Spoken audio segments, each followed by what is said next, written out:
Mais encore, qu'est-ce qu'il y a d'autre dans une boîte? Ah bah, Enfin, sauf si on n'a pas fini sur les il y notices. a quand même la raison pour laquelle on a acheté la boîte. C'est vrai? Ah, t'es pas pour la notice? Parce que moi, j'achète des caisses avec des boîtes et des notices dedans. Je suis comme Je un fais fou. que ça, quoi. Il y a ça.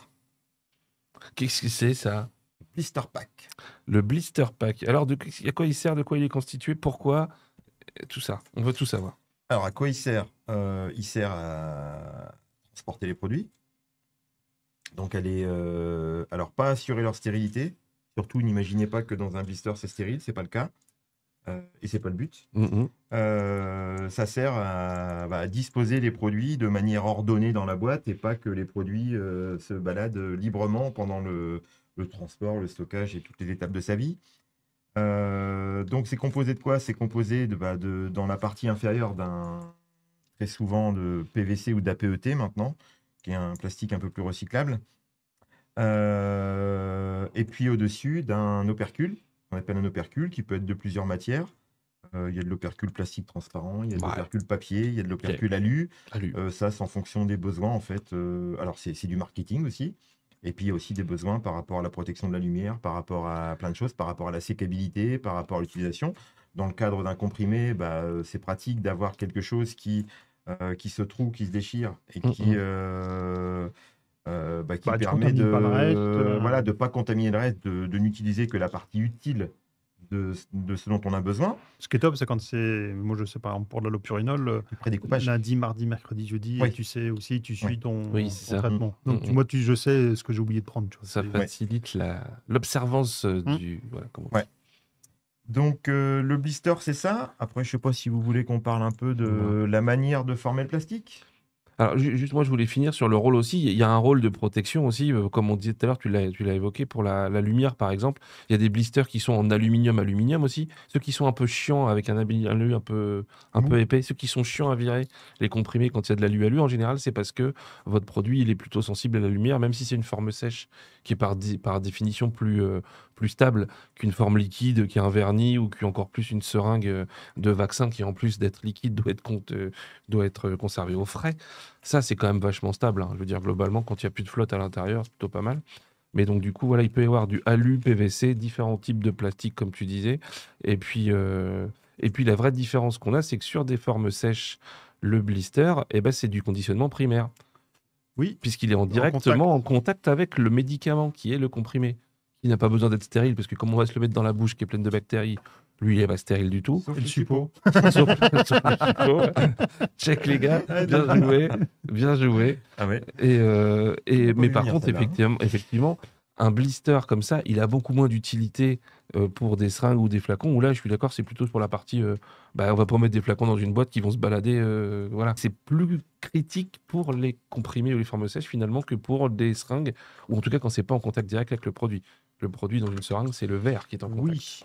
Après, si on fait le petit parallèle avec blister seringue, où ça peut être quand même vite chiant. Alors déjà, ça n'assure pas la stérilité, tu l'as dit. C'est pas une blague, on en a parlé hier soir. Moi, j'ai déjà été appelé en tant que pharmacien d'astreinte par un hôpital, un bloc opératoire. Est-ce que s'ils ont ouvert le blister, est-ce que c'est stérile à l'intérieur? Non. Le blister n'est pas stérile à l'intérieur. Et c'est même ce qu'on disait hier soir. Il y a même dans certains cas, on fait volontairement un trou dans le blister pour éviter les problèmes de pressurisation pour le transport aérien. Ouais.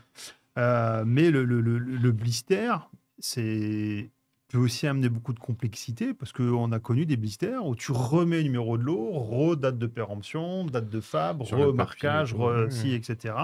Recontrôle à 100%. Donc du coup, potentiel déchet. Ce qu'on a oublié de dire, c'est que tous les contrôles qu'on a dit là, contrôle de présence, contrôle du bon code article, etc., on doit aussi le challenger en début de prod, après intervention, etc. On ne l'a pas dit, mais c'est aussi super important. C'est une grosse perte de TRS. Donc challenger, ça veut dire faire en sorte d'enlever quelque chose, en tout cas de leurrer le contrôle pour essayer de confirmer qu'il marche bien. Sachant que beaucoup de contrôles maintenant sont destructifs. Depuis la sérialisation, notamment tout ce qui est étui, on ne peut plus regarder ce qu'il y a dans la boîte sans ouvrir la boîte. Donc la boîte, on la jette. Oui, ça commence à se faire. Tu le connais très bien aussi avec des chevalets carton. Oui, ça va se faire de plus en plus. On le fait déjà sur certains marchés, sur des boîtes de 10. Les boîtes unitaires aussi. Alors, les boîtes unitaires pour le vaccin, oui. Et sur d'autres produits que je ne nommerai pas. C'est prévu en boîte de 2 aussi. Mmh. Là, pour le coup, ça a un intérêt aussi écologique, hein. Oui. Moi, je préfère que le truc soit entièrement en carton qu'avoir du plastique à fond qui sert pas à grand-chose. Le plastique ici, il peut avoir une utilité, comme on dit, de protection de machin, sur de la seringue ou Ah, mais le Ouais. carton fait la même Je chose préfère que ce soit du carton, en quoi, mode tu vois. cheval. Alors pour des Oui. comprimés, ce sera compliqué Non. parce que pour le comprimé, la contrainte, c'est qu'aussi que le carton potentiellement peut faire des particules. Donc tu vas Ouais, et puis manger des tu particules, n'auras c'est pas pas la terrible. stabilité de ce que tu veux. Mais pour une seringue qui est une particule autour de la seringue, c'est pas gênant. Il y a Nocutan qui nous dit, quand j'étais sur un site exploitant, on avait des appels car la seringue du vaccin était directement dans la boîte en carton. Les gens étaient Ouais. très perturbés par l'absence de blister pour assurer la stérilité de la seringue. Comme quoi. Eh ben, ils n'ont pas fini de téléphoner. Parce que c'est l'avenir. Ouais. Non, mais Bah, après, il faut ouais. expliquer. Non, hein, puis les flacons injectables, la plupart du temps, c'est direct dans le carton. Hein. Ah bah oui, clairement, ouais. Clairement, ouais. Mais bon, bref, faut expliquer aux gens. Déjà qu'on leur dit le truc est stérile à l'intérieur, ils n'ont pas forcément quelqu'un Faut qui être leur a patient quand expliqué. tu as ce genre d'appel-là. Oui, il faut Faut être faire. pédagogue. Voilà, très très pédagogue. Tu Pédagogue. reprends tout depuis le début. Hein. Et puis, ça peut servir d'inviolabilité aussi, effectivement, votre blister. Là, si vous avez il vous arrive comme ça le blister qui manque 3 comprimés, et peut-être quelqu'un une petite souris qui vous les a mangés quand même. Hein. Il y a un truc. Hein. C'est rare que ça arrive comme ça directement. On va la retrouver beurrée dans un Trop dans le PVC. J'ai trop les dans le seringues. PVC. Ouais. Défaut mineur, majeur, critique. Zéro, même pas un défaut. Bah, ça a été. alors, ça a cette été- d'épingle. c'est- Mineur si. céréales. Oui, non, et puis mineur surtout si le petit trou trou n'est pas là-dedans. suffisant pour que tu puisses toucher la seringue. Il n'y a pas d'impact sur la seringue. Oui, c'est ça, Mais tête juste, d'épingle. Tu peux moi, pas j'ai- sortir la voilà. seringue Ouais, avant mais rentrer. avant la céréale, c'était souvent majeur ou critique parce que possibilité de Bah, s'il y a une patate Ouais, énorme c'est ça, dans c'est le. ça, Bah oui, oui. Oui, s'il y ah a oui, un je parle Stark- pas du micro-vie. Hein. Ouais. Et là, c'était. Mais Bah, par contre, majeur, après la ouais, céréale, pour moi. ça a été déclassé. Bah oui, parce que Sur du un coup, site où on a travaillé tous les deux. Mm. t'as ton blister et t'as ton numéro, tout le bazar, et l'inviolabilité qui va avec. Très bien, très bien, très bien. Putain, on avance avec ce qu'on dit, quoi. Donc, du coup, comment on forme... Ah, si on peut expliquer quand même, tout à l'heure, tu disais, Fix, je t'avais coupé, mais comment on forme... Alors, l'alu, ça sert pas à grand-chose d'expliquer comment on forme de l'alu, c'est des rouleaux Bah, puis d'alu. l'alu, Hein. on le forme pas. De toute façon, lui, C'est on des rouleaux. le déroule dessus et on le chauffe avec un gros fer à repasser, on le colle dessus. C'est pas très En gros, compliqué. c'est ça. Mais le plastoc, comment tu fais pour faire ce truc-là? Est-ce qu'on a un autre blister en plastoc? Là, c'est du unboxing de méga mix-up. Hein. Je vous raconte pas la gueule de la table. Il est pas mal celui-là, regarde, avec le Il est près bien des coupes unitaires celui-là. et Il tout. est bien. Cyclamed, ils viennent en direct après. Ouais, après, on va... Il y a un camion devant. Hein. Oh, le bordel. À côté du Burger King. Donc, non, comment on forme Donc, en fait, vous imaginez à la base, enfin, je pense que ça va être facile pour tout le monde là, mais il faut imaginer à la base une feuille de PVC qui est plate, évidemment. Et après, ce que tout le monde pense, c'est que c'est un espèce de piston qui vient pousser le plastique dans un moule. Alors, c'est pas loin de la vérité, mais c'est pas tout à fait ça, en fait. Ce qui vient former le blister, en fait, c'est de l'air comprimé. Et c'est pas un piston qui vient pousser le plastique. Mhm.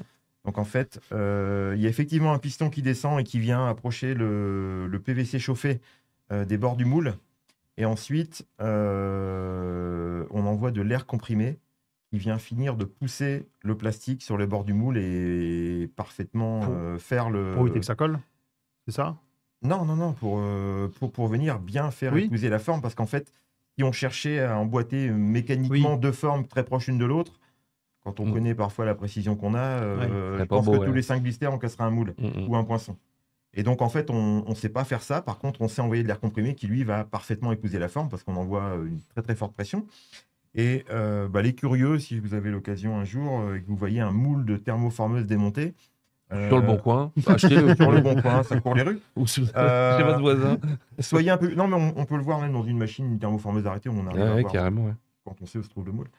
Quand on se trouve la ligne du contenu. Aussi. Et donc, en fait, il y a une particularité, et sans cette particularité, on ne sait pas former un blister joli. En fait, il y aurait des trucs mal formés. Les moules de formage sont micro-perforés. Ouais. Parce que ce qui se passe quand on vient pousser avec de l'air, le PVC, dans le fond du moule, avec de l'air sur le dessus, en fait, on vient emprisonner de l'air en dessous. Et s'il n'y a pas de petit trou pour faire échapper cet air, en fait, peu importe la pression qu'on met sur le dessus, on n'arrivera jamais à faire partir l'air. On va l'emprisonner, on va le comprimer, mais ça fait qu'on n'aura jamais quelque chose de formé correctement. Et donc, en fait, le principe, c'est ça. C'est avec une forme proche de celle de la matrice du moule, de l'empreinte du moule, je viens descendre le plastique. le plus près possible de la paroi. Et pour finir le travail, là où ça devient dangereux de faire se percuter deux parties mécaniques, je finis la poussée avec de l'air comprimé et je laisse l'air comprimé s'échapper par le dessous du moule, par des micro-trous qui sont faits dans la surface du moule. Et ce qui explique Il parfois... est joli celui-là, je trouve. Hein. Ouais, bah alors ça... Il est Alors, bien oui. fait celui-là quand même. Alors là, il y a le blister. Donc, il y a le blister qui est formé. Donc, après, il est chargé. Donc, il faut imaginer qu'il n'y a pas encore la feuille d'alu ou de papier pelable, en tout cas. Les blisters sont chargés. Donc là, on est sur de la gélule. De 10 par 10. Imprimée. Donc, après, il y a plusieurs méthodes. Hein. Il y a des systèmes avec des guides. Il y a des systèmes avec des boîtes à brosses. Ouais. Boîte à brosse, c'est un peu dégueulasse. Parce que ça vient gaver, ça brasse beaucoup et ça fait beaucoup de poussière, donc c'est pas forcément génial. Et donc une fois que c'est rempli, ça passe sous un système de vision, on en a parlé rapidement tout à l'heure, pour s'assurer que chacune des alvéoles est bien remplie avec un comprimé. Tout à fait. Les machines ont toutes des registres à décalage, donc des systèmes qui leur permettent de savoir quel blister est bon, quel blister n'est pas bon.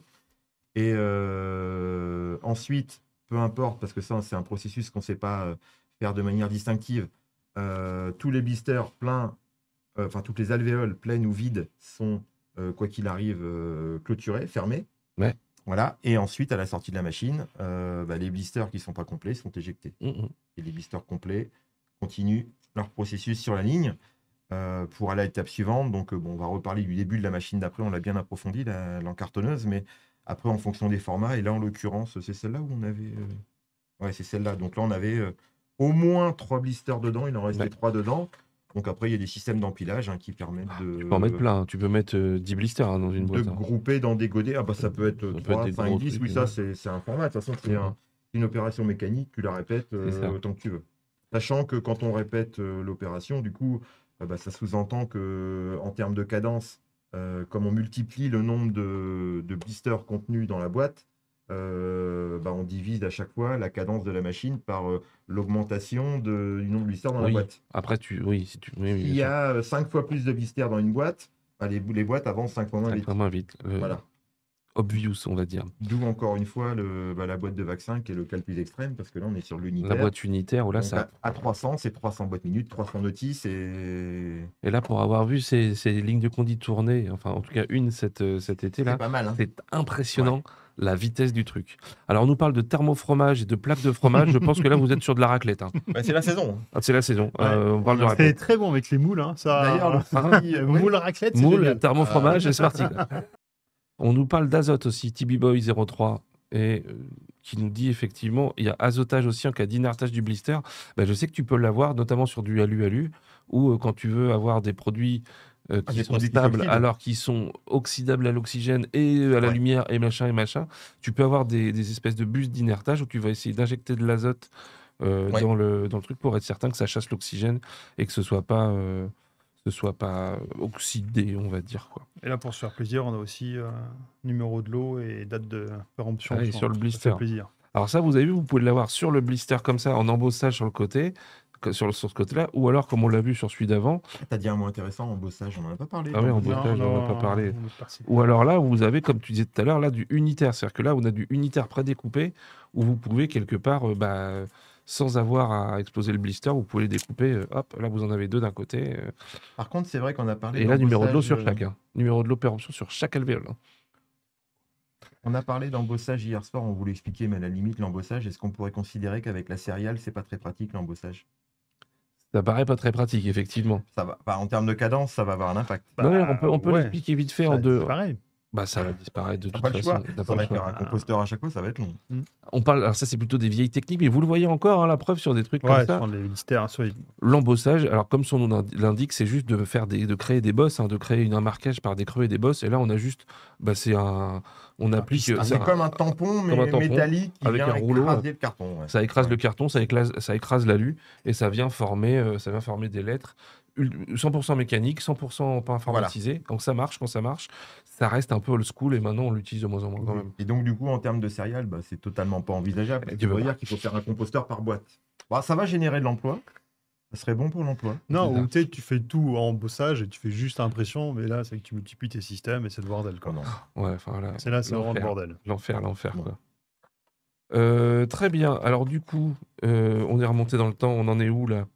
Bah là, on était à la thermo, donc on a formé un blister, on l'a rempli, Attends, on il y a mis un a, système de il vision. y a Aisha qui nous dit un truc intéressant, je ne savais pas. Les Japonais sont fans des blisters prédécoupés et attention, en 3 coups doit se casser. Ah, c'est ça? C'est en Ouais. 3 coups, il doit se casser? Ouais, allez. Attends. Ouais, bah, c'est mal Oh la vache, barré. celui-là, c'est mal barré. C'est très Oh mal là là, barré. celui-là, il est très pas bien. Non, non. Et pas, Ah non, il celui-là, il est faut. pas Ah de ouais, Japan non. Qualitad. Et ça, Alors c'est la c'est ça semaine qu'on prochaine. voulait dire, c'est ça qu'on voulait dire, c'est qu'en fait, la thermoformeuse, en parlant de blister, c'est l'étape, c'est la machine qui est en charge de ça. Maintenant, en fonction de ce qu'on met dans le blister, c'est ce qu'on disait hier soir, hein, en fonction de ce qu'on met dans le blister, ce qui se trouve avant la thermoformeuse, ou pas d'ailleurs, est totalement différent. Parce que quand on parle d'une ligne qui fait des comprimés, souvent il y a un big bag au-dessus de la thermoformeuse et puis la gravité fait le reste. C'est La vrai. boîte à brosse entre deux et on n'en parle plus. Quand on est sur l'injectable, potentiellement, on a encore une bonne quinzaine, voire vingtaine de mètres de ligne en avant, et potentiellement, selon la composition de la ligne, de 2 ou 3 machines. Oui, alors c'est ça, on l'a pas dit, mais une ligne de condi entière sur de la seringue, comme on peut connaître, ça peut faire 50 mètres. 50 mètres de long 8 sur des mètres de lignes de large, compète, 8-10 mètres de large et 50 mètres de long. Voilà, Ça hein. fait du 500 mètres carrés. sur des grosses bécanes avec grosse cadence, c'est des paquebots les machins quand même. Ouais. Ah ouais, clairement. Une douzaine de mètres de long. Alors la différence qu'on va avoir aussi d'un point de vue environnemental, comme on le disait tout à l'heure, parce que des comprimés ou des seringues ou des flacons, eh ben, on n'a pas la même protection. Et d'un côté, on fait du conditionnement primaire de comprimés avec ces blisters. De l'autre côté, c'est du secondaire pour les étuis. Du coup, paradoxalement, le stérile, on va être très très protégé quand on remplit les flacons ou les seringues. Sur la partie conditionnement, on va pas chercher à avoir une classe particulière. On va être dans des environnements de classe non classée Non classé. ou D. Il y en a qui font du condi en classe D. Pourquoi? Il y a du condi secondaire de flacons en classe D. Il y a moi, les spécificités pour les produits effervescents. Oui, alors ça, c'est quand on est sur du comprimé ou truc comme ça, je suis d'accord. Ou là, tu vas maîtriser ton environ, ton humidité relative, tout ça. Pour même les comprimés classiques, hein, tu cherches à avoir quand même un environnement plutôt maîtrisé de ta partie conditionnement primaire. Moi, j'ai connu des sites avec des espèces de barrières immatérielles où tu avais du soufflage. Ouais. C'était assez sympa d'ailleurs. C'était des flux laminaires horizontaux qui, entre guillemets, qui faisaient des espèces de portes d'air. Ça soufflait à fond les ballons. Et le but, c'était d'essayer de contenir ta machine avec le conditionnement primaire finalement. Et c'était D'accord. assez étonnant. Et j'avais vachement de doutes sur le Ouais. fait que ça marche. Et alors, je me suis dit, ça marchait quand c'était pour faire des comprimés qui avaient une forte odeur de pamplemousse. Forcément, ceux qui en prennent régulièrement, vous savez ce que c'est, pour le mal de crâne et compagnie. Et ben, tu rentrais par ces portes-là, donc tu rentrais, ça soufflait à mort. Hein. Tu rentrais, tu sentais le pamplemousse, tu sortais, tu ne sentais plus le pamplemousse. Donc c'était vraiment, ça confinait le Mais truc. toi, tu sentais le pamplemousse? Moi, je sens toujours le pamplemousse. Tu tapais dans le... Je suis un pamplemousse. Non, mais tu vois, ça sentait carrément plus le pamplemousse dès que tu sortais du truc. Donc voilà, donc l'environnement est pour le coup à maîtriser un peu plus sur la partie conditionnement primaire des formes sèches, On a notamment une des question comprimés. sur l'étanchéité du blister. Oui. Est-ce qu'on fait des tests sur l'étanchéité des blisters? Ah, mais oui. Alors là, bon courage aussi. Hein. Alors c'est en fonction Test du au bleu de besoin. méthylène là-dessus. Ouais. Alors attention, Bah, il y a aussi... Ah bah oui, ouais. Mais... Non, le bon courage, c'est pour le valider. Ouais. Il y a même un test qui est fait en amont, hein, parce que en fait, que tu vas tester avec le bleu de méthylène, en fait, c'est l'étanchéité, mais surtout la qualité du scellage Oui, qui assure c'est vrai. l'étanchéité. Tout à Mais fait. il y a un contrôle préalable qui est fait. Ça, Ludo, tu connais, on l'a vécu ensemble. Hein. En fait, au moment du formage du blister, et je reviens à mon explication de tout à l'heure, où c'est de l'air comprimé qui vient former la forme du plastique. Bien entendu, les ingénieurs, ils ont été intelligents. Ils ont pensé que quand j'envoie cet air comprimé pour former le blister, quand j'envoie de l'air comprimé à un endroit pour faire monter en pression, je dois mesurer une montée de pression. Oui. Si j'ai un défaut de formage, que j'ai une de mes alvéoles qui est trouée, qu'est-ce qui se passe? La pression ne monte pas. Et dans ce cas-là, la machine détecte que le blister est mal formé parce qu'il est pas, parce que le plastique est troué, et donc le blister ne sera pas chargé. Alors, voilà. sur de l'injectable, on sait ne pas charger, on ne va pas charger. Sur de la forme sèche, tiens, c'est une bonne question. Je ne sais pas comment ils font. Je suis pas suffisamment expert, j'en ai aucune idée. On posera la question la semaine prochaine. Carrément. Parce que, On fait un live forme à mon sèche. avis, sur de la forme sèche, ils doivent charger parce qu'on ne sait pas faire autrement, tu ne sais pas arrêter le chargement. Par contre, tu as un registre à décalage, tu sauras injecter le blister. Tu sors le blister. Ouais. Je pense que tu sors le blister. C'est ça. Il y a Voilà. Céline qui nous parle des Américains. Les Américains font comment leur candide médoc comme nous? Je dis ça car si je me trompe pas, en pharmacie, c'est livré aux patients dans une boîte avec la quantité nécessaire pour le traitement. Oui, les Américains, ils aiment beaucoup ce qu'on appelle, et qu'on a peu en France, ça s'appelle les piluliers. Ouais. Les piluliers en plastique. Et effectivement, ils ont, à la différence de l'Europe et de la France aussi, une délivrance à l'unité potentielle. Et pour quasiment tous les médocs, les pharmaciens s'amusent soit avec des piluliers, soit alors ils font du déconditionnement chez eux. Et ensuite, ils vont aller mettre dans un pilulier avec le nom de la personne. Vous le voyez dans les séries, dans les films, hein. Le nom de la personne, il me faut 12 comprimés de je sais pas quoi pour avoir exactement la quantité délivrée Ah, et par ça, les c'est un officines. geste. Alors, c'est pas un geste pour mon avenir, mais si on était un peu intelligent, Ça, j'ai besoin de 8 comprimés, pourquoi en avoir 12? voilà, et puis, Oui. et puis, Pour en puis jeter 4. puis Mais les c'est jeter pas. dans le cyclamède et puis les jeter à la Oui. fin, ouais. Ou Ouais. les garder et puis les utiliser de façon pas Je sais correcte pas si 6 mois en plus loin. France on pourra arriver à ce. Et j'en ai entendu On- causer à alors, la dans, télé il y a dans pas les longtemps. pénuries, refaire, dans faut le tout cadre refaire. des pénuries d'antibiotiques, ça commence à être fait. Et Exactement. il n'y a pas très longtemps, j'ai entendu aussi. Il Mais parlait ça l'idée, de l'idée, elle est pénurie. très bonne. Mais vous imaginez l'investissement Bah, à faire pour arriver à ça. et Les je me dis, chômeurs. sur ce genre de truc, il faudrait découper les blisters. Enfin, tu découpes le blister. Enfin, je sais pas comment on pourrait faire un truc comme ça. Mais pourquoi pas, hein. Moi, je serais pour. Enfin, entre ça ou produire difficilement des boîtes. Mais par contre, Ah, là, en il y a tout termes à de- reprendre. Le parc, il est tout à Ah reprendre. bah, il y a Ouais. tout à reprendre, bah oui, parce que tu vas faire des boîtes en vrac, enfin, tu vas faire du big bag. Hein, Surtout après avoir mis la céréale, t'es content. Quoi. Bah ouais. Tu rejettes tout. Quoi. à Non, moins en que. France, Bah non, non. mais non, en application de la directive européenne, tu sérialises ton comprimé. Ouais. Ton unité de vente. On ton met ses comprimé. ventes. Alors, donc, Bisous, t'as- bon courage. et donc, du coup, on met bien un QR code sur chaque comprimé. Ah bah, Et d'un dessus, côté, il y a la QR code, notice. en Et sucre. on en revient. Et voilà.